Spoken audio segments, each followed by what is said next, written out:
Je suis Manuel da Fonseca, le dernier de la dynastie de Bourgogne à fabriquer le pastel de Nata 1820. Je suis descendant des 10 premiers rois du Portugal. De 1807 à 1811, 3 batailles napoléoniennes vont se suivre. La première, ça a été Bragança, la deuxième, Trofa, et la troisième, Lisbonne. Et c'est le grand-père de mon père, Luís Carneiro, qui était commandant des forces armées du Portugal, qui a combattu Napoléon, qui l'a repoussé.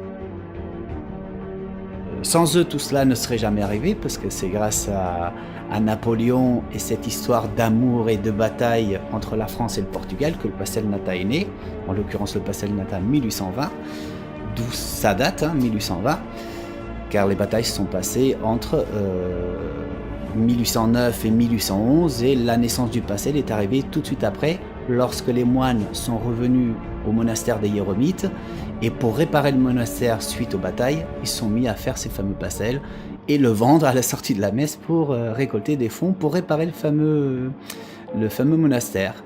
Voilà, donc aujourd'hui nous sommes les derniers de la lignée de cette famille à faire le pastel. Moi je suis né dedans à l'âge de 6-7 ans, je traînais déjà les labos, on faisait ça, les odeurs, les parfums, donc c'est ancré dans notre peau.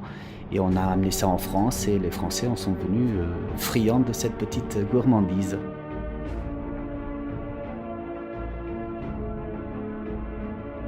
Ce qui rend magique le pastel, c'est déjà son goût, son parfum.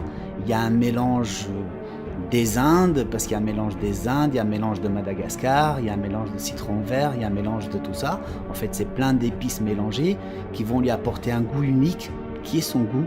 Tout ce qui est, c'est des produits naturels, c'est du lait, c'est de la crème, c'est de l'amour, c'est du fait main, c'est une texture. Voilà, et c'est ça qui va donner à ce produit son goût unique et sa texture qui lui est propre en fait.